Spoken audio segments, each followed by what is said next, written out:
अक्सर तुसीं देखिया होएगा कि निक्की निक्की गल नूं लै के आंढ गुआंढ दे विच झगड़ा तो मामूली गल है, लेकिन कई बार झगड़ा इस कदर वध जाता है कि कतल तक हो जाता है। कि अजिहे मामला अमृतसर दे विच सामने आया जिथे कि एक कुलविंदर कौर नाम की महिला जो कि किराए के मकान पर रहिंदी सी और उसके गुआंढ ही वो भी किराए के मकान पर एक लेडी रहिंदी सी ਜਿਹੜੀ कि डांसर का काम करती सी। मन्निया दस्सिया जा रहा है कि डांसर का वो काम करती सी। तो आपसी एक बर्तन के लैण देण नूं चलदियां या लैण देण ते चलदियां ये झगड़ा होया। तो झगड़ा इस कदर वध गया कि उस लेडीज़ ने इस महिला का कतल कर दिता। सो ये तस्वीरां असीं तुहानूं दिखा रहे हैं अमृतसर दे मुस्ताबाद दीयां तस्वीरां ने। तुसीं देख सकते हो कि इस टाइम इस परिवारिक मैंबरां दे विच शौक का माहौल है, क्योंकि कुलविंदर कौर नाम की महिला जिसका बड़ी बेरहमी दे नाल कतल कर दिता गया है। तो उसके परिवारिक मैंबर जिहड़े ने वो भी इत्थे मौजूद ने और गुहार लगा रहे हैं प्रशासन के कोलों कि उन्हां दी सार लित्ती जाए तो उन्हां नूं इंसाफ जिहड़ा है दिता जाए। तो साडे नाल परिवारिक मैंबर जिहड़े ने मौजूद ने, असीं गलबात कर लैंदे हां। की नाम है सर? गगनदीप सिंह। की लगदे हो तुसीं उन्हां दे? मेरे मासी लगदे जी। तो होया की सी? कुछ नहीं, इन्हां दा कोई बर्तन तो झगड़ा होया ते इन्हां ने कुੱਟਮਾਰ कीती आ ते ਉਹਦੇ ਕਾਰਨ ਇਹਨਾਂ ਦੀ ਜਿਹੜੀ ਮੌਤ ਹੋ ਗਈ ਹੈ। ਵੀ ਬਰਤਨ ਆਪਸ ਵਿੱਚ ਲੈਣ ਦੇਣ ਤੇ ਚੱਲਦਾ ਰਹਿੰਦਾ, ਕੋਈ ਸਬਜ਼ੀ ਭਾਜੀ ਦਾ ਉਧਰ ਉਧਰ ਹੀ ਹੈ ਨਾ। ਤੇ ਇਹਨਾਂ ਨੇ ਕੀ ਕੀਤਾ, ਇਹ ਡੈਂਸਰ ਹੀ ਕੋਈ ਇਹਦੇ ਵੱਲ ਕੋਈ ਆਉਣ ਜਾਣ ਹੀ। ਮਾਸੀ ਕਹਿੰਦੀ ਵੀ ਮੈਂ ਕੁਝ ਨਹੀਂ ਕਾ ਦੱਸਣਾ, ਦੱਸਦੀ ਨਹੀਂ ਕੁਝ ਵੀ। ਸਿਰਫ ਰਾਤੀ ਉਹਨੇ ਬਹੁਤ ਜਾਨ ਉਹਦੀ ਤੰਗ ਹੀ, ਰਾਤੀ ਉਹਨੇ ਮੇਰੇ ਨਾਲ ਗੱਲ ਕੀਤੀ ਆ ਵੀ ਮੇਰੇ ਨਾਲ ਕੁੱਟਮਾਰ ਹੋਈ ਆ। ਮੈਂ ਸ਼ਰਮ ਦੀ ਮਾਰੀ ਨੇ ਕਿਸੇ ਨੂੰ ਨਹੀਂ ਦੱਸਿਆ। ਤੇ ਮੈਂ ਕਿਹਾ ਵੀ ਕੀ ਗੱਲ ਹੋਈ, ਤੈਨੂੰ ਕਿੰਨੇ ਕੁੱਟਿਆ ਮਾਰਿਆ ਵਾ? ਮੈਂ ਹੈਗਾ ਨਾ, ਮੈਂ ਕਿਹਾ ਮਾਸੀ ਮੈਂ ਆਉਂਗਾ, ਮੈਂ ਅੱਗੇ ਵੀ ਆਉਂਦਾ ਜਾਂਦਾ ਰਿਹਾ ਤੇਰੇ ਕੋਲ, ਵੀ ਤੈਨੂੰ ਕੋਈ ਜੇ ਕੋਈ ਕਮੀ ਪੇਸ਼ੀ ਆ ਮੈਨੂੰ ਦੱਸ। गल सिर्फ बर्तन की ही, बर्तनों नूं लैके है या विचली गल कोई होर भी है? ਸਿਰਫ ਬਰਤਨਾਂ ਤੋਂ ਗੱਲ ਹੋਈ ਤੇ ਕੁਝ ਇਹਨਾਂ ਨਾਲ ਵਿਚਲੀ ਗੱਲ ਇਹੀ ਹੈ ਕਿ ਕੋਈ ਬਾਹਰੋਂ ਬੰਦੇ ਆਉਂਦੇ ਸੀ ਤੇ ਇਹ ਡੱਕਦੇ ਵੀ ਮੇਰੀ ਜਵਾਨ ਧੀ ਘਰ ਰਹਿੰਦੀ, ਮੇਰਾ ਜਵਾਈ ਘਰ ਰਹਿੰਦਾ ਵਾ, ਮਤਲਬ ਵੀ ਇਹ ਕੰਮ ਤੂੰ ਨਾ ਕਰ, ਹਨਾ। ਉਹਦਾ ਕਰਕੇ ਉਹਨੇ ਆਪਣਾ ਵੈਰ ਕੱਢਣ ਮਾਰੀ ਨੇ ਇਹਦੇ ਨਾਲ ਕੁੱਟਮਾਰ ਕੀਤੀ, ਇਹਨੂੰ ਅੰਦਰੋਂ ਲੈ ਕੇ ਧੂ ਕੇ। ਬਾਕੀ ਦੀ ਵੇਖ ਸਕਦੇ ਜਿਹੜੇ ਸੱਟਾਂ ਕਿੱਦਾਂ ਲੱਗੀਆਂ ਵਾ। ਬਾਕੀ ਕੁੱਟਮਾਰ ਤਾਂ ਸਾਹਮਣੇ ਆ ਰਹੀ ਹੈ, ਸੱਚਾਈ ਸਾਹਮਣੇ। ਘਰਾਂ ਦੇ ਵਿੱਚ ਬਾਹਰ ਦੇ ਲੋਕ ਆਉਂਦੇ, ਬਾਹਰ ਦੇ ਲੋਕ ਆਉਂਦੇ ਸੀ, ਬਸ ਇਹੀ ਮਾਸੀ ਇਸ ਗੱਲ ਦਾ ਵੀ ਝਗੜਾ, ਇਸ ਗੱਲ ਦਾ ਵੀ ਵਿੱਚ ਜ਼ਿਆਦਾ ਝਗੜਾ ਸੀ। ਇਸ ਕਾਰਨ ਇਹਨਾਂ ਨੇ ਵੀ ਇਹਨਾਂ ਨੂੰ ਸਾਰੀ ਸੱਚਾਈ ਦਾ ਪਤਾ ਵਾ, ਮਾਸੀ ਨੂੰ ਕੁਝ ਪਤਾ ਸੀ ਉਹਦੀ ਸੱਚਾਈ ਬਾਰੇ। ਉਹਨਾਂ ਫੜ ਕੇ ਮਾਸੀ ਦੇ ਨਾਲ ਕੁੱਟਮਾਰ ਸ਼ੁਰੂ ਕਰਤੀ ਆ ਤਾਂ ਕਿ ਮਾਸੀ ਇੰਨੀ ਕਮਜ਼ੋਰ ਸੀ ਕਿ ਉਹ ਬਰਦਾਸ਼ਤ ਨਹੀਂ ਕਰ ਸਕੀ, ਉਹਨਾਂ ਕਾਰਨ ਉਹਦੀ ਮੌਤ ਹੋ ਗਈ। ਇਹ ਪਹਿਲੀ ਵਾਰ ਹੋਇਆ ਸੀ ਜਾਂ ਪਹਿਲਾਂ ਵੀ ਝਗੜਾ ਘਰ ਦੇ ਵਿੱਚ ਹੁੰਦਾ? ਪਹਿਲੀ ਵਾਰੀ ਝਗੜਾ ਹੋਇਆ। ਪਹਿਲਾਂ ਤਾਂ ਇਹਨਾਂ ਦਾ ਆਪਸ ਵਿੱਚ ਬਿਲਕੁਲ ਸਹੀ ਚੱਲਦਾ ਜਾ ਰਿਹਾ ਸੀ ਤੇ ਪਰ ਇਹਨਾਂ ਬਾਅਦ ਵਿੱਚ ਇਹਨਾਂ ਦੱਸਿਆ ਨਹੀਂ ਕੁਝ ਵੀ ਇਹਨਾਂ ਨੇ ਮੈਨੂੰ ਕੁੱਟਿਆ ਮਾਰਿਆ, ਦੱਸਦੇ ਨਹੀਂ ਸ਼ਰਮ ਦੇ ਮਾਰੇ ਕੁਝ ਵੀ ਆਹ ਸਾਡੇ ਨਾਲ ਇਦਾਂ ਹੋਇਆ ਵਾ। ਅਚਾਨਕ ਕੀ ਹੋ ਗਿਆ ਹੁਣ? ਅਚਾਨਕ ਮੈਂ ਇਹਨਾਂ ਨੇ ਕਾਲ ਕੀਤੀ ਆ ਰਾਤ ਮੈਨੂੰ ਤੇ ਮੈਂ ਕਿਹਾ ਮੈਂ ਸਵੇਰੇ ਆ ਜਾਣਾ ਵਾ, ਕਿਉਂਕਿ ਮੈਂ ਰਾਤ ਨਹੀਂ ਆ ਸਕਦਾ, ਮੈਂ ਧਾਰੀਵਾਲ ਤੋਂ ਆ ਤੇ ਮੈਨੂੰ ਜ਼ਿਆਦਾ ਸਮਾਂ ਲੱਗ ਜਾਣਾ ਵਾ। ਤੇ ਮੈਂ ਆਖਿਆ ਵੀ ਚਲੋ ਵੀ ਥੋੜਾ ਪੈਸਾ ਤੇ ਲਾਊਗਾ ਤੇ ਇਹਨਾਂ ਨੂੰ ਖੜ ਕੇ ਐਡਮਿਟ ਕਰਾਉਣਾ ਵਾ, ਬਹੁਤ ਗਰੀਬ ਆ ਘਰੋਂ ਤੇ ਮਾਸਟਰ ਜੀ ਰਕਸ਼ਾ ਚਲਾਉਂਦੇ। ਮੈਂ ਉਹਨਾਂ ਕੋਲ ਇੰਨੇ ਪੈਸੇ ਨਹੀਂ ਗਏ ਹੋਣੇ ਵੀ ਜੋ ਇਲਾਜ ਕਰਾ ਸਕਣ। ਫਿਰ ਵੀ ਇਹਨਾਂ ਨੂੰ ਮੈਂ ਕਿਹਾ ਤੁਸੀਂ ਹਸਪੀਟਲ ਖੜ ਕੇ ਦਾਖਲ ਕਰਾਓ, ਜੋ ਵੀ ਕਿਸੇ ਵੀ ਗੱਲ ਦੀ ਤੁਹਾਨੂੰ ਕੋਈ ਪੈਸੇ ਧੇਲੇ ਦੀ ਕਮੀ ਆਊਗੀ ਮੈਂ ਆਣ ਕੇ ਕਿੱਦਾਂ ਵੀ ਹੋਊਗਾ, ਜਿੰਨੀ ਮੇਰੇ ਕੋਲ ਮਦਦ ਹੋਊਗੀ ਮੈਂ ਤੁਹਾਡੀ ਕਰਾਂਗਾ। ਤੇ ਉਹ ਮੇਰੇ ਆਉਣ ਤੋਂ ਪਹਿਲਾਂ ਹੀ ਇਹਨਾਂ ਦੀ ਮੌਤ ਹੋ ਚੁੱਕੀ। ਬਾਅਦ 'ਚ ਇਹਨਾਂ ਦੀ ਕਾਲ ਆਈ ਵੀ ਮਾਸੀ ਜੀ ਦੀ ਮੌਤ ਹੋ ਚੁੱਕੀ ਹੈ। ਤਾਂ ਬਿਲਕੁਲ ਕੁਲਵਿੰਦਰ ਕੌਰ ਲੇਡੀਜ਼ ਦੇ ਜਿਹੜੇ ਹਸਬੈਂਡ ਨੇ ਉਹ ਵੀ ਮੌਜੂਦ ਨੇ, ਸਾਡੇ ਨਾਲ ਗੱਲਬਾਤ ਕਰ ਲੈਂਦੇ ਆ। ਕੀ ਨਾਮ ਹੈ ਸਰ? ਸੁਖਵਿੰਦਰ ਸਿੰਘ। ਤਾਂ ਕੀ ਅਚਾਨਕ ਕੀ ਹੋਇਆ ਸੀ, ਕਿਉਂਕਿ ਤੁਸੀਂ ਮੌਜੂਦ ਸੀ ਉਸ ਵੇਲੇ? ਜਿਸ ਵੇਲੇ ਇਹਨਾਂ ਦਾ ਝਗੜਾ ਹੋਇਆ ਨਾ ਉਸ ਟਾਈਮ 'ਤੇ ਆਪਾਂ ਮੌਜੂਦ ਸਾਂ, ਪਰ ਉਸ ਤੋਂ ਬਾਅਦ ਅਸੀਂ ਝਗੜਾ ਕਿਸ ਗੱਲ ਦਾ ਸੀ? ਉਹੀ ਬਰਤਨਾਂ ਤੋਂ ਹੀ ਕਿ ਆਪਸ ਵਿੱਚ ਕੁਈਆਂ ਬੋਲਦੀਆਂ ਸੀ, ਲੜਦੀਆਂ ਬੋਲਦੀਆਂ ਸੀ। ਮੈਂ ਇਹਨਾਂ ਨੂੰ ਵੀ ਸਮਝਾ ਕੇ ਚਲੇ ਗਿਆ ਵੀ ਨਹੀਂ ਤੁਸੀਂ ਝਗੜਾ ਨਹੀਂ ਕਰਨਾ, ਇੱਕ ਸਿਰਫ ਭਾਂਡੇ ਆ ਨਾ, ਤੇ ਭਾਂਡਿਆਂ ਤੋਂ ਝਗੜਾ ਨਹੀਂ ਕਰੀਦਾ ਹੁੰਦਾ ਤੇ ਤੁਸੀਂ ਝਗੜਾ ਨਹੀਂ ਕਰਨਾ, ਤੁਸੀਂ ਆਪਣੇ ਘਰ ਨਾਲ ਰਮਾਨ ਨਾਲ ਰਹੋ। ਤੇ ਆਪਾਂ ਕੰਮ 'ਤੇ ਚੱਲਿਆ, ਮੁੰਡੇ ਲੜਕੇ ਵੀ ਮੇਰੇ ਕੰਮ 'ਤੇ ਚਲੇ ਗਏ ਤੇ ਆਪਾਂ ਵੀ ਕੰਮ 'ਤੇ ਚਲੇ ਗਏ। ਉਸ ਤੋਂ ਬਾਅਦ ਉਹਨੇ ਫਿਰ ਪਤਾ ਨਹੀਂ ਕੀ ਇਹਦੇ ਨਾਲ ਰੱਖਿਆ, ਉਹ ਲੜਕੀ ਮੇਰੀ ਉਧਰ ਕੱਪੜੇ ਧੋਣ ਡਈ ਆ, ਇਹ ਸਾਡੀ ਇੱਥੋਂ ਲੈ ਗਈ ਫੜ ਕੇ ਅੰਦਰ ਜਾ ਕੇ ਧੂ ਕੇ ਤੇ ਇਹਨੂੰ ਲੈ ਗਈ ਅੰਦਰ ਹੀ ਜਾ ਕੇ ਆਪਣੇ ਕਮਰੇ 'ਚ ਲਿਜਾ ਕੇ ਤੇ ਸੱਟਾਂ ਸੁੱਟਾਂ ਮਾਰ ਦਿੱਤੀਆਂ। ਕੁੱਟਮਾਰ ਕੀਤੀ? ਹਾਂ, ਇਹਨੇ ਕੁੱਟਮਾਰ ਕਰ ਦਿੱਤੀ ਆਪਣੇ ਕਮਰੇ ਦੇ ਵਿੱਚ ਹੀ ਜਾ ਕੇ। ਤੇ ਹੁਣ ਦੱਸਿਆ ਨਹੀਂ ਸਾਨੂੰ ਵੀ ਬੱਚੇ ਮੇਰੇ ਜਵਾਨ ਆ ਤੇ ਜਨਾਨੀ ਉਤਰਨ ਦੀ ਹੈਗੀ ਆ ਵੀ ਹੋਰ ਕਿਤੇ ਮੇਰੇ ਬੱਚਿਆਂ ਦਾ ਨਾਂ ਲਾ ਦੇਵੇ ਤੇ ਮੇਰੇ ਬੱਚੇ ਵੀ ਬਣਾ ਦੇਵੇ ਵੀ ਮੈਨੂੰ ਆਖਣ ਤੇ ਖੌਰ ਇਹੋ ਹੀ। ਕੁੱਟਮਾਰ ਦੇ ਨਾਲ ਹੀ ਇਹ ਮੌਤ ਹੋਈ ਹੈ ਜਾਂ ਫਿਰ ਕੋਈ ਤੇਜ਼ਧਾਰ ਹਥਿਆਰ ਵੀ ਸੀ? ਹਥਿਆਰ ਜਦੋਂ ਵੇਖਿਆ ਨਹੀਂ ਜੀ ਉਹ ਜੀ ਗੱਲ ਦੀ ਨਹੀਂ ਆਪਾਂ ਕਰ ਸਕਦੇ। ਤੇ ਸੱਟਾਂ ਵੇਖ ਲਓ ਤੁਸੀਂ ਲੱਗੀਆਂ ਹੋਈਆਂ, ਅੰਦਰ ਲੈ ਗਈ ਤੇ ਉਹਨੇ ਕੀ ਪਤਾ ਗੁੱਜੀਆਂ ਕੋਈ ਮਾਰ ਦਿੱਤੀਆਂ ਦੀ ਕੀ ਗੱਲ ਨਹੀਂ ਕਰ ਦਿੱਤੀ ਉਹਨੇ, ਪਰ ਹੁਣ ਸਮਝ ਨਹੀਂ ਆ ਰਹੀ ਵੀ ਇਹੋ ਹੀ ਸਮਝਿਆ ਵੀ ਉਹਨੇ ਅੰਦਰ ਲਿਜਾ ਕੇ ਗੁੱਜੀਆਂ ਸੱਟਾਂ ਲਾ ਦਿੱਤੀਆਂ ਤੇ ਜੀ ਹੱਤਿਆ ਕਰ ਦਿੱਤੀ। ਸਿਰਫ ਲੇਡੀਜ਼ ਨੂੰ ਹੀ ਕੁੱਟਿਆ ਗਿਆ ਸੀ ਜਾਂ ਬੱਚੀ ਨੂੰ ਵੀ ਕੁੱਟਿਆ ਗਿਆ? ਉਹ ਲੜਕੀ ਮੇਰੀ ਨੂੰ ਵੀ ਸੱਚ ਉਹ ਵੀ ਮੈਂ ਤੁਹਾਨੂੰ ਦੱਸਣ ਲੱਗਾ ਜੇ, ਲੜਕੀ ਮੇਰੀ ਉਹ ਵੀ ਸੀਰੀਅਸ ਹੈਗੀ ਪਿੱਟ ਤੋਂ ਤੇ ਪਰ ਉਹਦੇ ਵੀ ਲੱਤਾਂ ਲੁੱਤਾਂ ਮਾਰੀਆਂ ਜਦੋਂ ਉਹ ਛਡਾਉਣ ਲੱਗੀ। ਹੋਰ ਘਰ ਕੋਈ ਨਹੀਂ, ਉਹ ਮੇਰੀ ਲੜਕੀ ਤੇ ਇਹੋ ਦੋਵੇਂ ਮਾਵਾਂ ਧੀਆਂ ਹੈਗੀਆਂ। ਤਾਂ ਲੜਕੀ ਦੀ ਕੀ ਹਾਲਾਤ ਨੇ?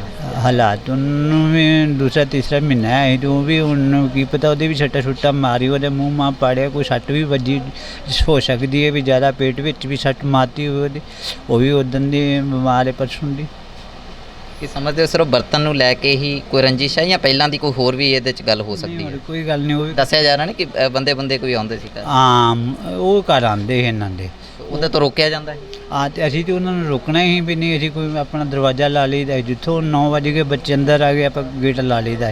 ਉਹ ਵੈਂਚਰ ਦੀ ਰਾਤ ਤੱਕ ਬੂਹਾ ਖੜਕਾਉਂਦੇ ਰਹਿੰਦੇ ਤੇ ਆਣ ਕੇ ਕੋਠੇ ਤੇ ਬਾਲ ਛੱਡਦੇ ਹਾਂ। ਤੇ ਅਸੀਂ ਤੇ ਉਹਨਾਂ ਨੂੰ ਰੋਕਣ ਵਾਸਤੇ ਇਹੋ ਗੱਲ ਆਖੀ ਵੀ ਇਹਨਾਂ ਨੂੰ ਰੋਕੋ, ਸਾਡੇ ਘਰ ਨਹੀਂ ਵੜਨਾ, ਜਿੰਨਾ ਚਿਰ ਮੈਂ ਰਹਿਣਾ ਉਹਨਾਂ ਚਿਰ ਮੈਂ ਵੜਨ ਨਹੀਂ ਦੇਣਾ ਕਿਸੇ ਨੂੰ। ਤਾਂ ਇਸ ਗੱਲ ਦੀ ਵੀ ਰੰਜਿਸ਼? ਇਸ ਗੱਲ ਦੀ ਰੰਜਣੀ ਹੀ ਇਹਨੇ ਖੋਰ ਰੱਖੀ, ਮਗਰੋਂ ਇਹਦੇ ਤੇ ਗੱਲ ਪੈ ਗਈ ਵੀ ਚਲੋ ਇਕੱਲੀ ਹੈਗੀ ਹੈ, ਤੇ ਮਗਰੋਂ ਉਹਨੇ ਸਾਡੀ ਨੇ ਪੁਲਿਸ ਅਧਿਕਾਰੀਆਂ ਨੂੰ ਕੀ ਕੰਪਲੇਂਟ ਦਿੱਤੀ? ਕੰਪਲੇਨ ਇਹੋ ਦੱਸੀ ਹੈ ਜੀ ਜਿਹੜੀ ਹੁਣ ਮੈਂ ਤੁਹਾਨੂੰ ਦੱਸ ਦਿੱਤੀ, ਤੇ ਉਹੀ ਉਹਨਾਂ ਨੂੰ ਦੱਸੀ। ਤਾਂ ਕੀ ਆਸ਼ਵਾਸਨ ਦਿੱਤਾ ਗਿਆ ਪੁਲਿਸ ਅਧਿਕਾਰੀਆਂ ਵੱਲੋਂ, ਤੇ ਹੁਣ ਤੱਕ ਕੀ ਅਮਲ 'ਚ ਕਾਰਵਾਈ ਲਿਆਂਦੀ ਗਈ? ਕਾਰਵਾਈ ਤੇ ਇਹੋ ਲਿਆਂਦੀ ਗਈ ਹੈ ਵੀ ਵੇਖੋ, ਇਹਦੇ ਹੁਣ ਛੱਟਾ ਪੇਟਾ ਲਾ ਕੇ ਤੇ ਇਹਨੂੰ ਇਹਦੀ ਡੈਥ ਹੋ ਕਰ ਦਿੱਤੀ ਆ। ਤੇ ਪਰ ਹੁਣ ਅਸੀਂ ਵੀ ਇਹੋ ਚੀਜ਼ ਚਾਹੁੰਦੇ ਹਾਂ ਕਿ ਉਹਨਾਂ ਨੂੰ ਵੀ ਕੈੜੀ ਤੋਂ ਕੈੜੀ ਸਜ਼ਾ ਦਿੱਤੀ ਜਾਵੇ, ਸਮਝੇ ਨਾ। ਤੇ ਉਹਨਾਂ ਨੂੰ ਪੁੱਛਿਆ ਜਾਵੇ ਵੀ ਇਹ ਕਿਉਂ ਤੂੰ ਇਹ ਕੰਮ ਕੀਤਾ ਹੈ।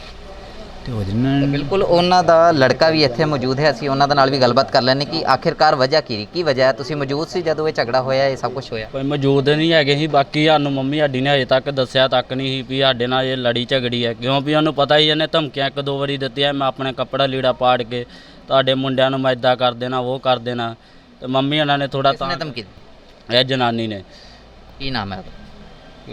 ਰਾਜਵੀਰ, ਇਹਨਾਂ ਨੇ ਜਨਾਨੀ ਨੇ ਧਮਕੀ ਦਿੱਤੀ ਵੀ ਇੱਦਾਂ ਉੱਦਾਂ ਜੇ ਤੁਸੀਂ ਇੱਦਾਂ ਕੀਤਾ ਜਾਂ ਉਹਦੇ ਜੇ ਆ ਗੱਲਬਾਤ ਆ।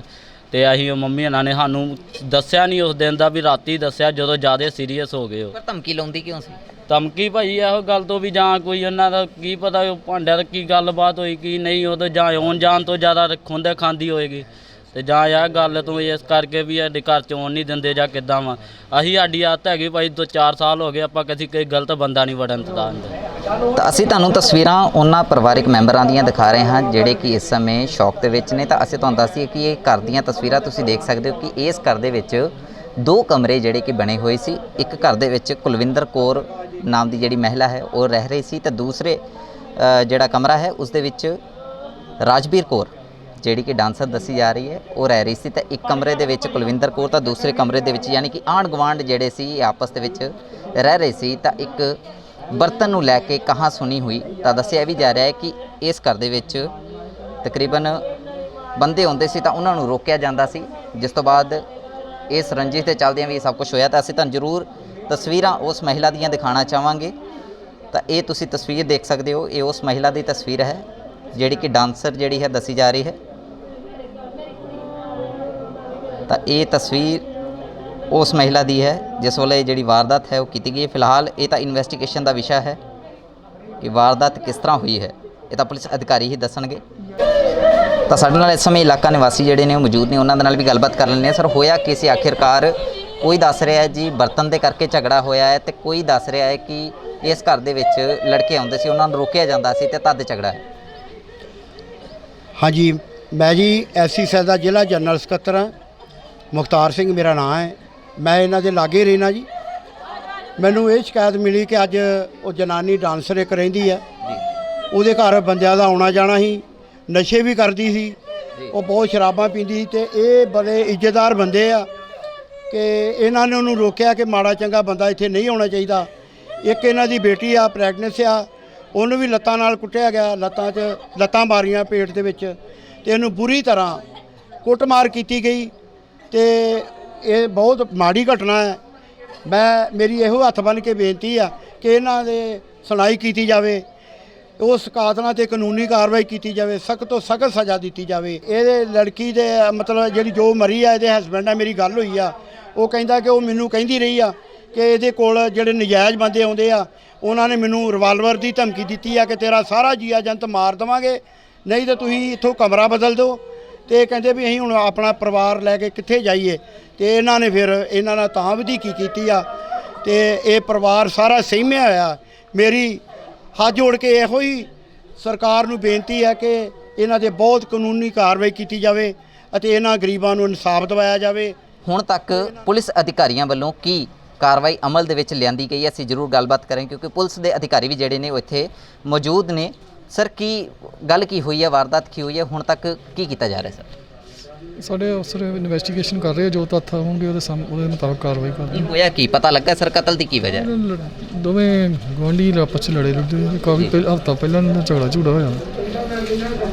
ਤਾਂ ਕਤਲ ਦੀ ਪਤਾ ਲੱਗਾ ਕਿਸ ਤਰੀਕੇ ਦੇ ਨਾਲ ਕਤਲ ਹੋਇਆ, ਕਿ ਕੁੱਟ ਮਾਰਨਾ ਹੋਇਆ ਜਾਂ ਤੇਜ਼ਧਾਰ ਹਥਿਆਰ ਨਾਲ? ਨਹੀਂ ਸਰ, ਇਸ ਦੇ ਬਾਰੇ ਕੋਈ ਨਹੀਂ ਹੈ, ਜੋ ਵੀ ਤੱਥ ਸਾਹਮਣੇ ਉਹਨਾਂ ਦੇ ਮੁਤਾਬਕ ਕਾਰਵਾਈ ਇਨਵੈਸਟੀਗੇਸ਼ਨ ਕਰ ਇਨਵੈਸਟੀਗੇਸ਼ਨ ਕਰ ਰਹੇ ਸਾਡੇ ਅਫਸਰ।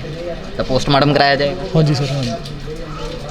ਤਾਂ ਬਿਲਕੁਲ ਅਧਿਕਾਰੀ ਜਿਹੜੇ ਨੇ ਉਹ ਇਹ ਦੱਸ ਰਹੇ ਨੇ ਕਿ ਪੋਸਟਮਾਰਟਮ ਜ਼ਰੂਰ ਕਰਾਇਆ ਜਾਏਗਾ, ਪਰ ਇੱਕ ਸਵਾਲ ਹੈ ਸਰ ਕਿ ਲਗਾਤਾਰ ਇਸ ਤਰੀਕੇ ਦੀਆਂ ਵਾਰਦਾਤਾਂ ਜਿਹੜੀਆਂ ਨੇ ਸਾਹਮਣੇ ਆ ਰਹੀਆਂ ਨੇ, ਤੇ ਫਿਰ ਕਿਸ ਤਰੀਕੇ ਦੇ ਨਾਲ ਇਹਨਾਂ ਨੂੰ ਨਕੇਲ ਇਹਨਾਂ ਤੇ ਕੱਸੀ ਜਾਏ? ਕਿਉਂਕਿ ਲਗਾਤਾਰ ਦੇਖਿਆ ਜਾ ਰਿਹਾ ਕਿ ਛੋਟੇ ਬਰਤਨ ਨੂੰ ਲੈ ਕੇ ਕਹਿੰਦੇ ਗੱਲਬਾਤ ਹੋਈ ਹੈ।